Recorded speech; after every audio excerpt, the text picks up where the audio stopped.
Vous m'avez envoyé vos créations et je crois qu'on a passé un certain cap car vous avez été très nombreux. Le but de cette série, c'est de vous mettre en lumière et j'aime bien lancer un objectif de 500 abonnés pour chaque artiste découvert. Dans les précédentes vidéos, vous avez joué le jeu, alors c'est parti pour découvrir si tu es passé dans cette vidéo.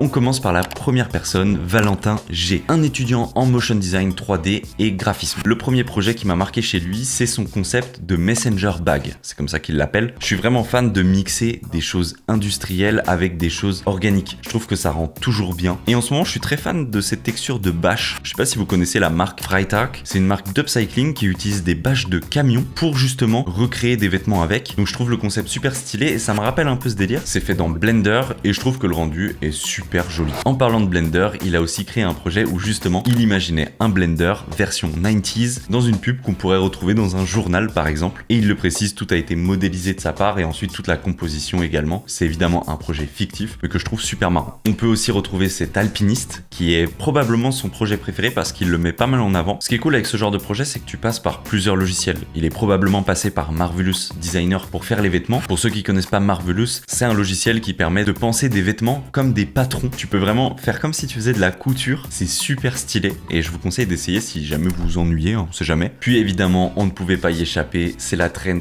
du moment, créer des scènes volumétriques. Là, il a refait par exemple la Lofi Room, la Lofi Girl évidemment. Et ce qui rend ce genre de scène stylé, c'est de mettre en fait ce qu'on appelle du volumétrique, qui n'est rien d'autre que du brouillard, une espèce de fumée d'ambiance. Pareil sur cette scène, on sent qu'il y a vraiment du volumétrique. Surtout si on regarde au niveau de la lampe, on voit vraiment les lignes du soleil qui passent à travers le volet. Je crois que c'est un peu le goal de beaucoup d'artistes 3D de réussir ce délire Blade Runner, ce délire un peu film cinématique. 515 abonnés sur Instagram, on le rappelle, c'est plus 500 abonnés. Ce serait incroyable de jouer le jeu, ça lui ferait passer la barre des 1000. Je compte sur vous.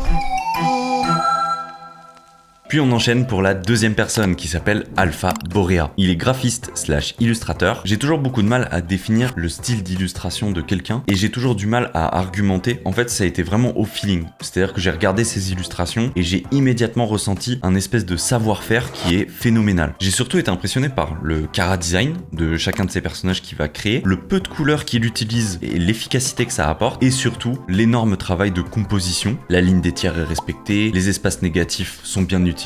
Personnellement, c'est le genre d'illustration qui me parle le plus en ce moment. Il a fait un vrai délire, il a peint, dessiné sur des disques qui ensuite deviennent des horloges. J'aime bien les gens qui se creusent la tête et qui vont regarder un petit peu leurs objets du quotidien, ils vont se dire tiens mais qu'est-ce que je pourrais personnaliser. D'ailleurs très important, ces horloges sont en vente de sold out. Attention, il en reste une dernière on sale. Il y a aussi un print pour ceux qui veulent rester un petit peu plus classique. 841 followers, vous connaissez la chanson, plus 500, ce serait topissime. C'est le tour de Oda Yayaya. Pardon. C'est une artiste 3D chez Wesh Studio. Alors, un studio qui pèse énormément, en tout cas à mes yeux, qui a une grosse crédibilité. Si on regarde sa 3D, je la définirais comme une 3D très actuelle. En tout cas, c'est très fort. Il y a un mix entre, encore une fois, je pense, Marvelous Designer, il doit y avoir du DAZ 3D pour les personnages, pour vraiment l'humain, et il doit y avoir de la simulation de cheveux, il doit y avoir du texturing, peut-être dans C4D, peut-être dans Blender, je sais pas. C'est un classique, ça marche toujours. La typo mixée à de la 3D avec une composition. Là, c'est une collab avec Kemar pour la custom type. Là, un gros projet très stylé sur un sac, énormément de close-up, un petit peu d'animation, des textures très précises parce qu'on va vraiment aller très très proche, donc c'est super beau. Et là, il y a du monde, c'est dirigé par Wesh Studio. Sur la 3D, il y a aussi Adrien Design, ce qu'on avait déjà vu dans un ancien épisode. Ensuite, un projet pour Kalenji, une animation, j'imagine. J'ai envie de dire qu'il y a du Houdini là-dessus. Je suis plutôt sûr de moi, mais hyper stylé. Encore une fois, là, ils sont 3. Il y a Chloé, Odaya et Adrien Designs. Il y a même de l'FX avec Paume. Et ça, c'est un rendu qu'elle a fait solo. Encore une fois, avec ce look PlayStation 3, PlayStation 4. J'ai pas l'impression qu'il y a une volonté de faire vraiment du réaliste. C'est vraiment de sentir quand même cette vibe un peu 3D. Donc 614 followers, on peut taper les 1000 facile. Ce serait incroyable. Merci si vous jouez le jeu. Et on peut passer à la personne suivante.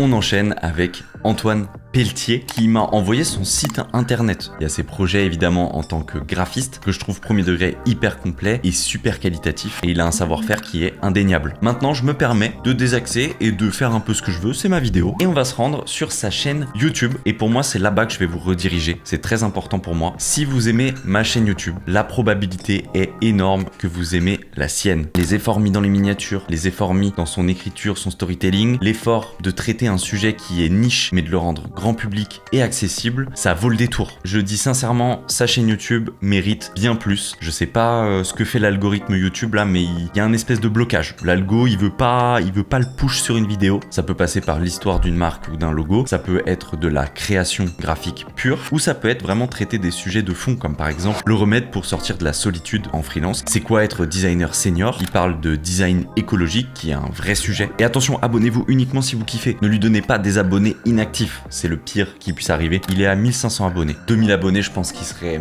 il serait tellement refait. Si on peut faire plus, c'est incroyable.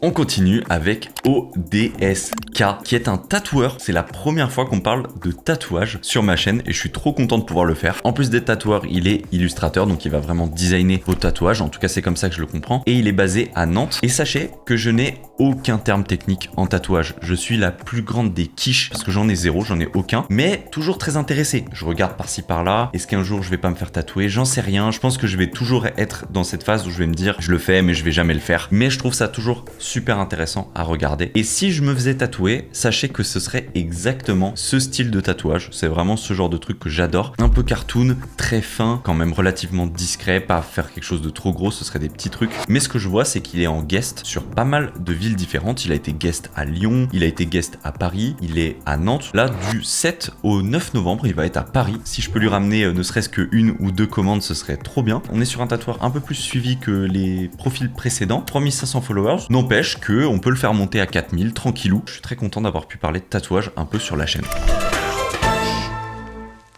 On enchaîne avec Guy Jaune, qui est un motion designer, et plus précisément, il est chez Keyblind. On m'a dit que ça se disait Keyblind. Désolé, ce sera comme Dofus et Dofus, je resterai sur Keyblind, désolé. En ce moment, c'est le Inktober, mais depuis un an, on a ce qu'on appelle aussi le Motiontober. Vous pouvez retrouver le compte officiel du Motiontober en tapant motion.tober sur Insta. En tout cas, il y a participé avec une ambition bien trop grande, je pense, par rapport à la faisabilité. Dans chaque Motiontober, il s'est retrouvé à riguer des personnages, à faire même des petites histoires. Donc forcément ça prend énormément de temps. Si on fait pas le Motiontober en avance, globalement c'est presque impossible de réussir à faire les 31 jours. On est sur un Motiontober qui est énormément inspiré de Pokémon, un grand fan visiblement. Et ce que j'ai bien aimé, c'est qu'il a même ajouté un petit storytelling pour prévenir qu'il allait pas faire les prochains jours. En mode en ce moment c'est en travaux, désolé, je peux pas continuer. Et il a fait un autre petit storytelling, tranquillou, 2 os, week-end rando, il y aura pas de motion. Voilà, c'est comme ça que ça marche apparemment. On est sur du 1138 followers, donc je pense qu'on peut taper le 1005 facile. J'insiste un peu là-dessus, mais c'est quand même le but, c'est de faire grossir des comptes et puis de faire un peu plaisir aux gens et aussi de vous faire découvrir des nouvelles personnes.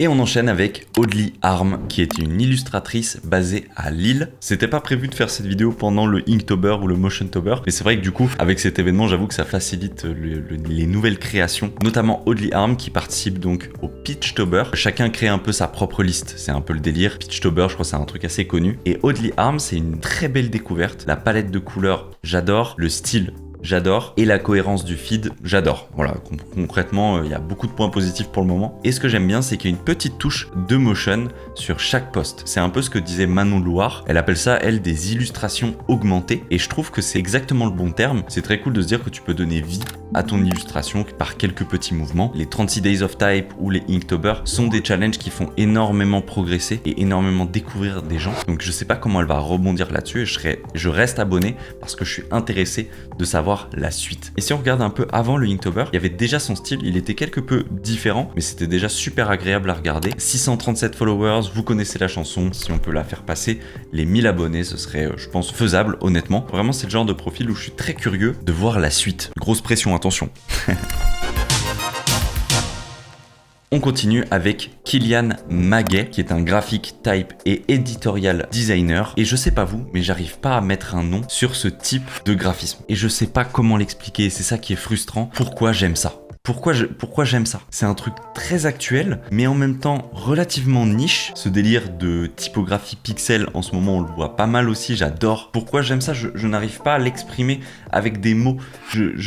C'est le genre d'affiche où je m'arrête dans la rue. Je vous jure que c'est vrai. Il a même eu la chance d'être dans le New Aesthetic 2, donc trop stylé. Ce livre, j'en avais déjà parlé dans ma vidéo sur les livres justement. Si lui dirige un projet de direction artistique, honnêtement, je lui fais confiance. N'hésitez pas à m'aider dans les commentaires à définir ce style. Qu'est-ce que vous en pensez? Est-ce que c'est trop niche pour vous? Est-ce que vous comprenez le délire? Moi, je le comprends sans le comprendre. Et donc, on voit qu'il a 823 followers. On passe tranquillement la barre des 1300. Ce serait incroyable. Pour information, le mail pour m'envoyer vos créations est dans la description. Et si jamais vous êtes intéressé de voir ma progression en design sur les 5 dernières années, je vous laisse le lien vers la vidéo.